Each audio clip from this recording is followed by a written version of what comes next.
USMLE Forum of Pakistan is presenting an online question bank for USMLE Step 1 Endocrinology.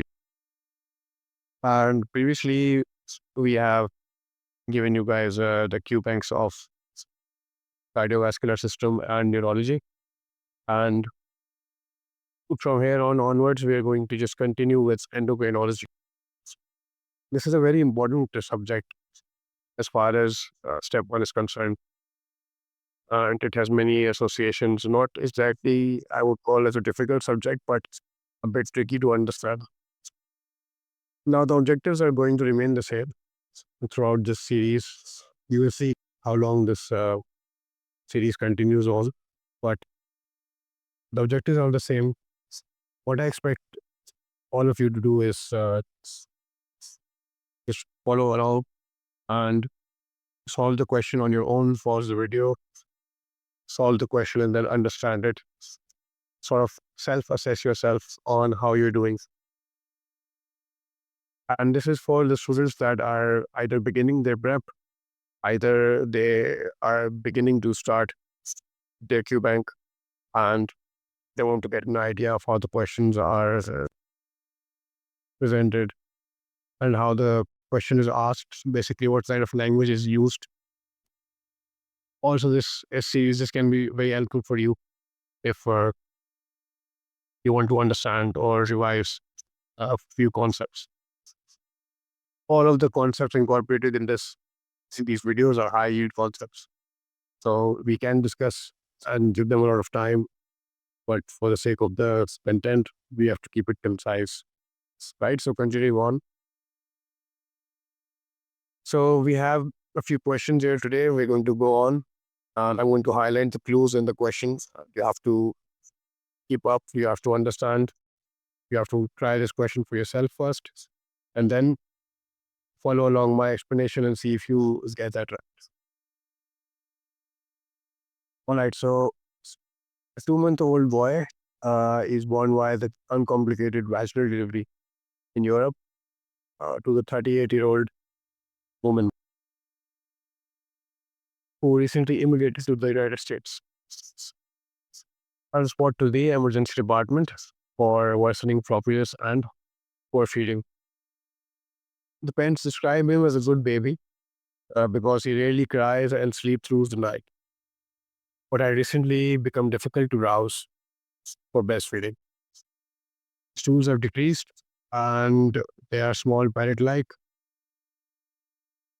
These hypotonic with a large anterior fontanelle, macroglossia, and reducible umbilical hernia. And he's unable to hold his head erect on his own. So they're asking what is the cause of the patient's condition. So I basically highlighted the important points that you should focus on. First of all, you need to look at the age of the patient.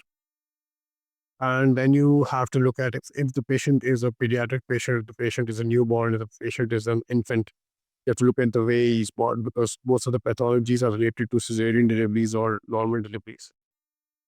You also have to look at the age of the mother because a 38-year-old woman will have more problems than someone, let's say, for example, a 24-year-old or a 25-year-old. So the age matters because this is not a young mother. This is an old mother, right? So older pregnancies tend to have problems associated with them. Mostly genetic problems, but metabolic problems and enzymatic problems can also exist. Also, they are immigrants. So you need to keep in mind the immigrant status is mostly important in infectious diseases because it basically shows that the patient might not be vaccinated to a disease that is generally vaccinated against in the United States. So an immigrant will showcase that, will showcase the vaccination status of the patient. So what they're saying is that basically he's hypotonic and they're describing him as a good baby. The babies are not supposed to be good. They're supposed to cry and they're supposed to disturb the parents. So he's good and he rarely cries and sleeps through the night. This is a pathological point. This is not normal. Babies are supposed to cry and they are supposed to wake you up in the middle of the night, right? So because this is not physiological, it basically progresses to the point where it is quite difficult to rouse the baby. Like he's not even getting awake for it's not even getting waking up to breastfeed. He's not even waking up when he's hungry. Essentially, that is what they're saying. And the stools have also decreased. Small and parrot-like stools basically show constipation, which is quite normal in neonates. Constipation is something, it's a finding that is quite normal in neonates, but you need to understand that this might be related to the pathology of the question. So you need to keep everything in mind wherever the presentation is going. And he's basically hypotonic, as we discussed. He's a large fontanelle. Macroglossia. Basically, macroglossia means large tongue. Reducible umbilical hernia. So these constellation of findings, a large anterior fontanelle, macroglossia, hypotonia, reducible umbilical hernia, floppiness, poor feeding, lethargy. So there's something else you can find in these kind of patients. It's jaundice. You can find jaundice in these kind of patients, right? It's not given in the question, but you can. So basically, this is hypothyroidism. So congenital hypothyroidism, and the most common cause of hypothyroidism is basically it's not written here, but the most common cause is dysgenesis. Dysgenesis of the thyroid hormone. There can also be complete atresia or absence of the thyroid gland, but that is not common. The dysgenesis of the thyroid hormone is common. Dysgenesis basically means that the hormone is not getting produced as much as it should be produced. It's not getting produced that much. So these findings, you have to remember, these findings are related to each other. Large fontanelle, macroglossia, all of these in this constellation. Macroglossia can be found in many other pathologies as well. The findings separately are not necessarily pathognomonic for the condition itself, but in this combination, it's very high yield for hypothyroidism. So you need to keep in mind this is a high yield effect, right? So some more points of the other option. Botulism can have hypotonia and constipation as well, but it is not going to have macroglossia, umbilical hernia, or large fontanelles. And Down syndrome can have hypotonia and umbilical hernia, but will typically present with dysmorphic features. Keratosemia may have early jaundice, vomiting, hepatomegaly, but it won't have the other findings as well. Hirschsprung is very, very specific. So you won't have a problem identifying Hirschsprung. It can cause constipation, but not the other things. And phenylketonuria is a metabolic disorder. It can cause intellectual disability, but it has nothing to do with hypotonia or constipation. Now, a few things that I want to get out, that if we are focused on the fact that why are these things happening, let's just say, for example, why is macroglossia happening? Right? Let's say if I over here explain why is macroglossia happening. Right? So this is macroglossia. Why is macroglossia happening? So macroglossia is basically happening due to the fact that glycosaminoglycans are getting deposited. They're not getting metabolized because the metabolic rate is very slow. The basal metabolic rate is very slow of the body in hypothyroidism. So the glycosaminoglycans that are supposed to get metabolized are not getting metabolized. And so what they do is they start accumulating in the tongue, and the tongue gets larger, wider in response, and it forms itself into what you guys know as macroglossia. Constipation occurs due to there is the beta basal metabolic rate is decreased, right? So You know that hypothyroidism, in hypothyroidism, everything is going to decrease.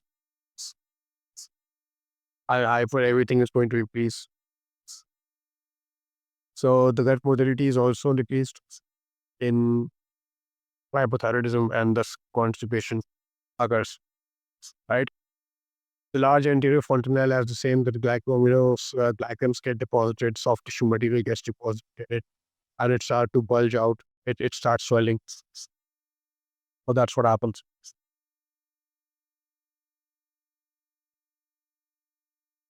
So I guess that's it for this question.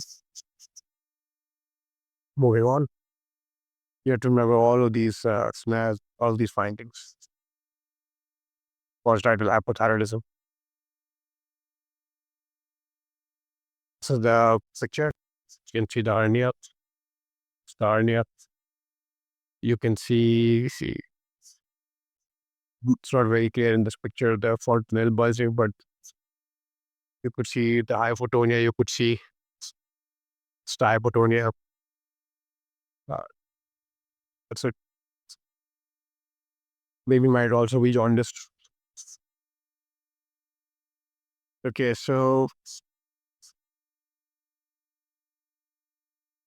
40-year-old man presents with erectile dysfunction and a loss of libido.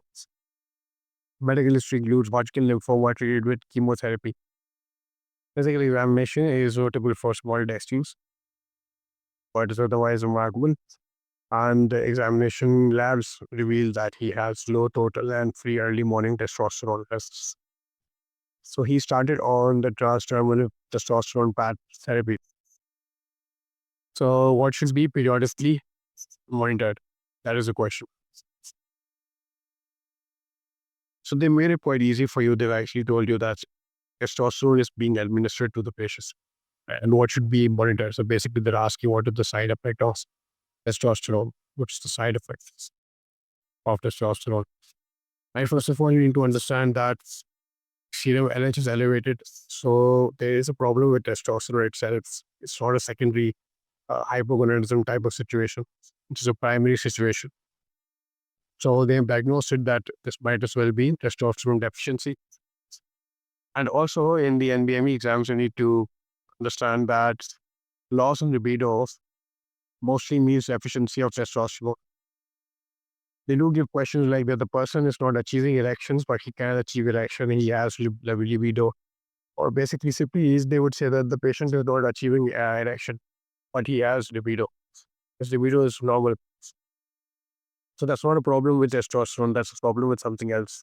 That's a neurogenic. Either there is a neurogenic problem or either there's a cardiac problem or circulatory system problem. But libido is related to testosterone. You need to understand that libido is related to testosterone.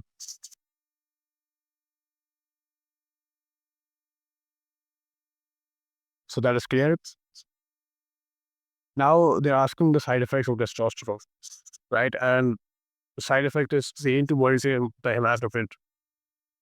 Why the hematocrit? Basically, because testosterone stimulates erythropoiesis, which basically erythropoiesis is a process in which RBCs are matured into mature RBCs. Erythrocytes are matured into the mature form. Right? You have heard that there are certain cells called as reticulocytes, which retain the DNA material, but their more mature form is erythrocytes, which is RBCs. So erythropoietin basically is stimulated by testosterone, and testosterone administration might give rise to polycythemia. But polycythemia is a combination, is a complication. Polycythemia is a complication because its hematocrit is a lot, is increased, and red blood cells are increased in the blood. Then there are a lot of symptoms that can affect the patient. For example, the patient could have blurring of his vision. He could have pruritus. The patient could have ruddy appearance, red colored appearance of his face. The patient might have, you can say, tingling of the hands, the fingers. numbness, paresthesia type of situation can occur due to a lot of RBCs clumping and obstructing the blood flow. So all of these things can occur. So that is why hematocrit is important to surveil. It's important that we keep an eye on the hematocrit. The cortisol is not related to testosterone. Cortisol itself is a hormone. It's a steroid-based hormone like testosterone, but it's not in control of testosterone. Creatinine has nothing to do with testosterone, and TSH and thyroid as well as nothing to do with testosterone. ECG, no, because there is no cardiac deterrent that exists. There is no cardiac problem that exists, or there is no information that cardiac problems are related to testosterone. Not as of yet, not directly in any case. So that is what we should keep an eye on. Moving ahead.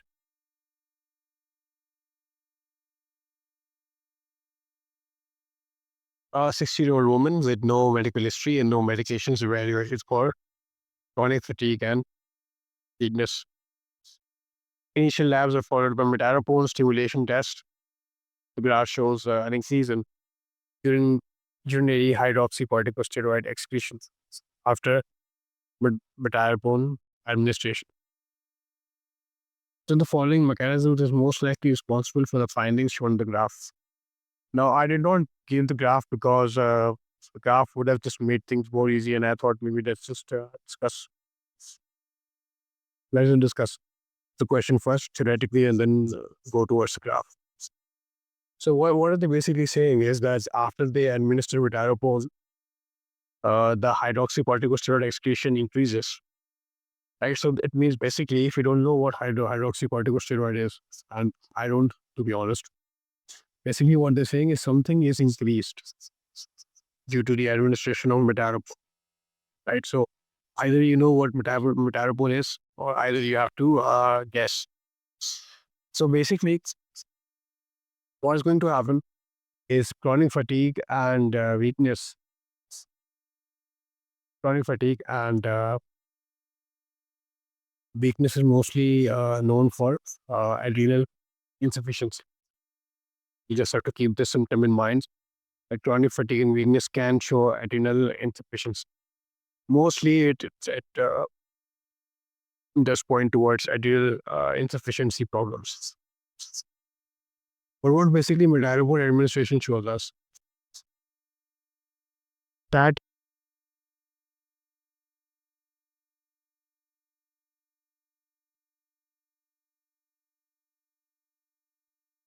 if there is, let's say, for example, there is low cortisol in the body. So there is low cortisol in the body, and there is increased surge of any, I would say, stress or any situation in which cortisol is required. What happens is that hypothalamus and pituitary, they sense this problem and then they secrete ACTH. They secrete ACTH, which in turn increases the secretion of cortisol. What is happening is because you have administered something in the body, what metalopone is basically ACTH analog. And what metalopone does is works as how ACTH works. So basically, you have added a synthetic ACTH type of chemical. So metalopone can be called as a synthetic ACTH kind of a chemical. And you have administered metalopone and a hydroxycorticosteroid excretion is increased. So it's not necessary that you know what hydroxycorticosteroid is. You just need to know that something is increasing due to the administration of metalopone. So basically, you are administering ACTH and something is increasing. And that something is cortisol. And cortisol's metabolic products, in which one of them is hydroxycorticosteroid, is increasing and it's getting excreted. That is what you need to understand. This process you need to understand. We know this process, the physiological process, very easy, but there's supposedly asked this in the exam. So they're asking what mechanism is responsible for the following findings, right? You did not need a graph, but this graph basically was showing that this was metabolic level and this was hydroxycorticosteroid level and this was increasing and this was also increasing. This is what the graph is showing. So I thought let's just discuss this theory first, and then graph is quite easy to interpret. So I did not even necessarily show the graph. The answer is ACTH surge because when you're administering an ACTH analog, ACTH surge is the reason why the cortisol is increasing and hydroxycorticosteroid is increasing. So ACTH surge is the answer. As I said, metalloprene blocks cortisol synthesis, leading to increase ACTH and subsequent rise into cortisol precursors. So I just basically I consider metalloprene as the ACTH analog. It basically works as ACTH does. In the end, ACTH is increased due to metalloprene. So you can remember it as this way, which is easier I think in my opinion, easier to remember metalloprene like this, or you can remember it how it really is. That blocks the cortisol synthesis and it leads to increased ACTH. Or you can just simply say that metalloprene is equal to increased ACTH. So aldosterone overproduction cannot be the answer because it is not stimulated by metalloprene. Aldosterone is not stimulated. It's stimulated mainly by renin and the renin and just aldosterone angiotensin system, the RAS system. This comes from the zona glomerulosa. It's not related to the ACTH problem. And overproduction would not be here because then there would not be a rise as a precursor. There would not be a rise in the metabolic product. And then again, controls aldosterone to do with corticosteroids. Vasopressin has again nothing to do with corticosteroids. Moving on.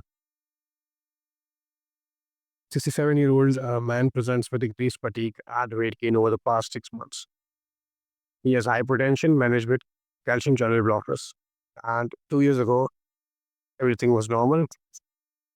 Currently, the blood pressure is 135 to 98, pulse is 62, BMI is 28, thyroid is mildly enlarged, regular and firm. There is elevated TSH, and there is low free T4 and high total LDL cholesterol, mildly elevated triglycerides. Which of the following is the most likely underlying mechanism for the elevated cholesterol in this patient?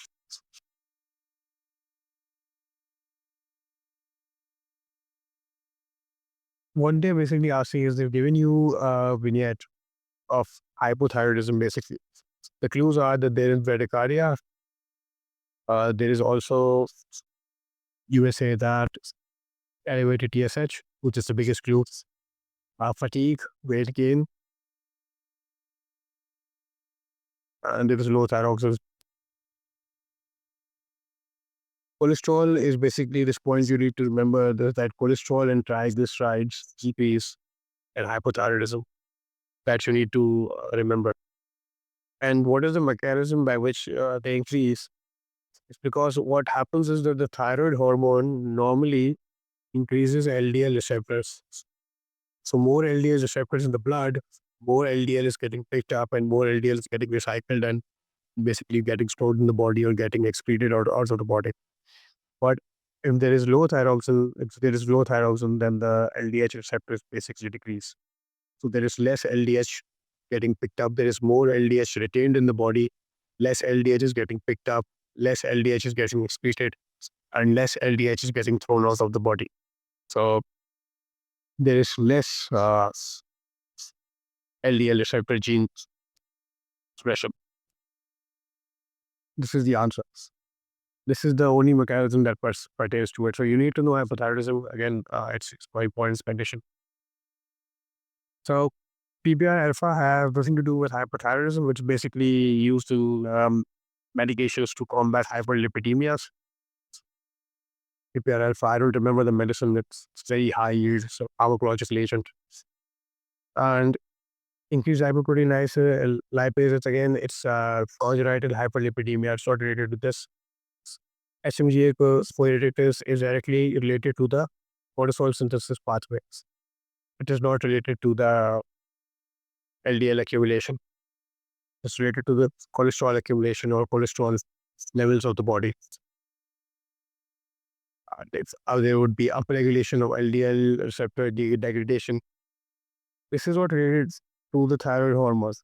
Thyroid hormones do not contribute towards this. Again, this is a pharmacological agent used in hyperlipidemias, the PCSK9 inhibitors, PCSK9 inhibitors, where I have forgotten their name, but we will create a lecture on that as well.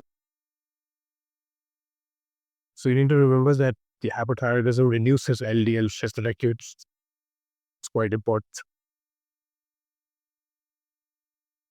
All right, so a 33-year-old man presents with several months of episodic headaches, sweating, anxieties that resolve within 50 to 30 minutes.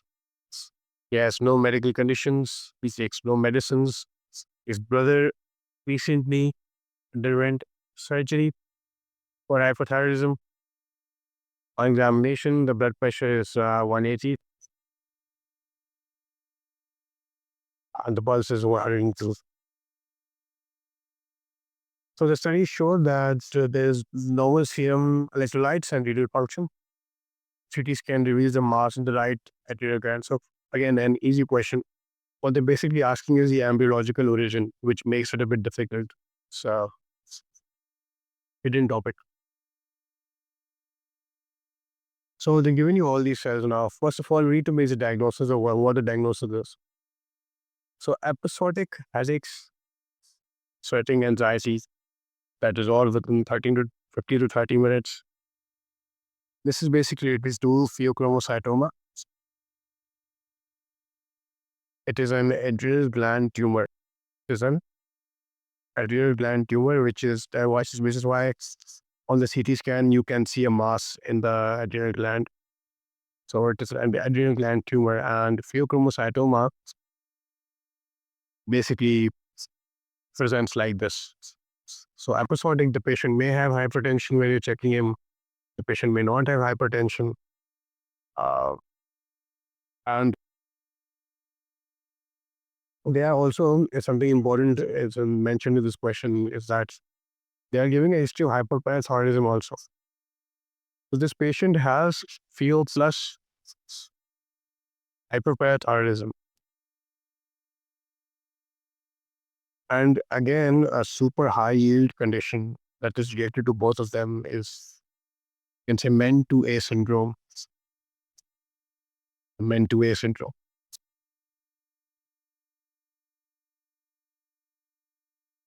Basically, what men 2A syndrome is pheochromocytoma, medullary thyroid cancer, and hyperparathyroidism. The men 2B is medullary thyroid cancer, pheochromocytoma, and myelofibrosis habitus for mucosal neuromas. That's 2B. And men 1 is triple B. Basically, it's parathyroidism, hyperparathyroidism, pheochromocytoma, and pancreatic tumors. Hyperparathyroidism, pheochromocytoma, and pancreatic tumors. So that is men 1. So this is very high yield to remember these associations. They have given you all these clues in the question, and it's asking a very simple one, which is the embryological origin. And this is, you might have to memorize this, which is not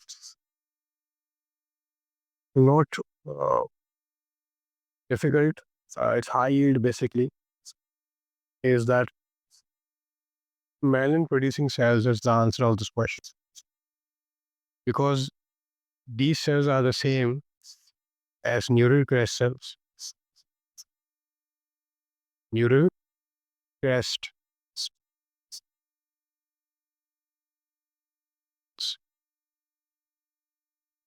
and neural crest cells are basically responsible for adrenal medulla. So you know that adrenal cortex, the adrenal cortex is made of different embryological origin, and the adrenal medulla is made up of a different embryological origin.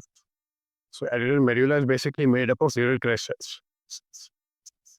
So neural crest cells are responsible for chromocytoma. This is actually high yield. It's important to know neural crest cells, and it's important to know that they also produce melanin. So neural crest cells also produce melanin. Seeing some of this stuff.